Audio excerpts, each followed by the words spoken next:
As the whole world has heard about by now, 2 days ago, a lone gunman attacked a movie theater at the premiere of Batman: The Dark Knight Rises. So far, 12 people have been killed and 59 people have been injured.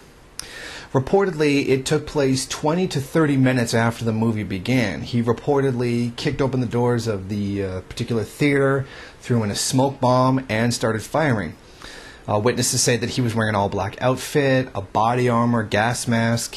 They said he carried an AR-15 assault rifle, a shotgun, and possibly a .40 caliber handgun. They also said that he had an additional weapon in the car, which he did not use. He even attempted to block the exit so that people running out of the theater could not actually escape the carnage.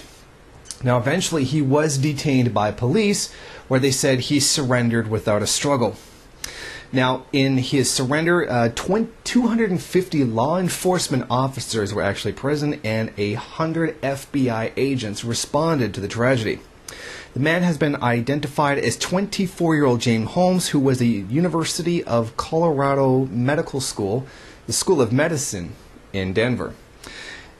Now, this is what one of the witnesses said about the incident. He looked so calm when he did it. He waited for both the bombs to explode before he did anything. Then, after both of them exploded, he began to shoot. He had no specific target. He just started letting loose. At the time of the incident, it was reported that he said that he was the Joker, referring to the character in the previous Batman movie.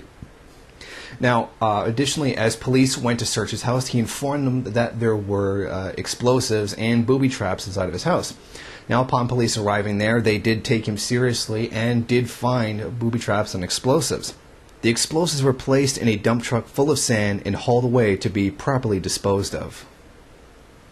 As a result of this incident, obviously the media went out looking for people who knew him, and this is what one person who did know him, a fellow student, had to say.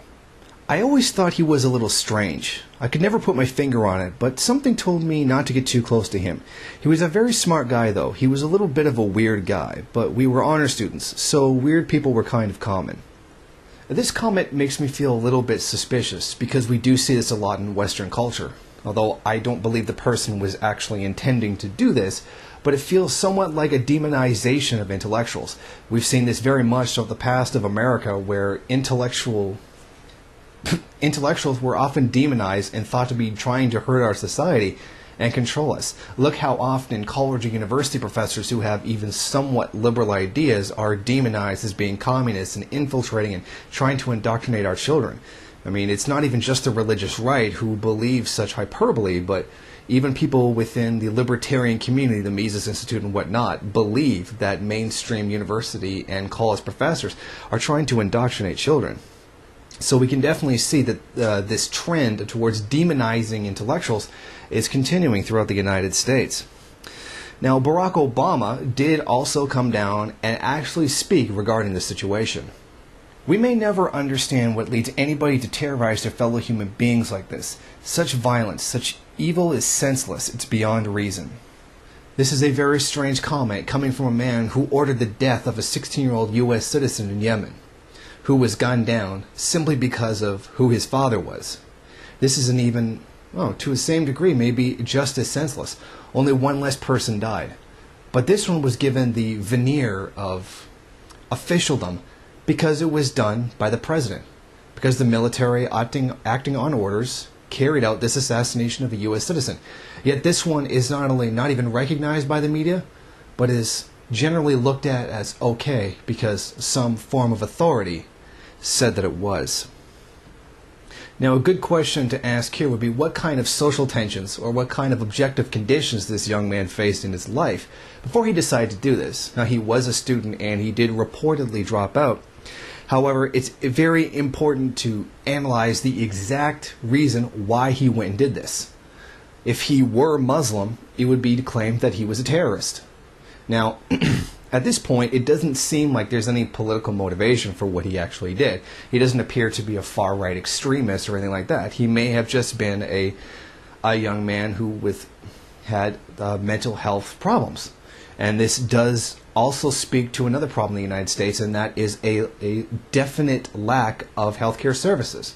privatized like anything else, and often because of the complexity of mental health services, it's extremely expensive. And then perhaps if these services had been available, a situation like this would not have happened. However, before I do end this video, I would like to say that I am not going to attack guns for being responsible for this. Guns didn't do this, regardless of how if guns had not been available and everything else. Blaming guns is wrong in this situation. A lack of a social system that has genuine concern for human life caused this. At this point, it seems like he was definitely a lone gunman and not part of some larger organization. However, some people have noted what the actual timing behind this, and that the UN is voting on some kind of universal gun ban, and that in itself is definitely suspicious.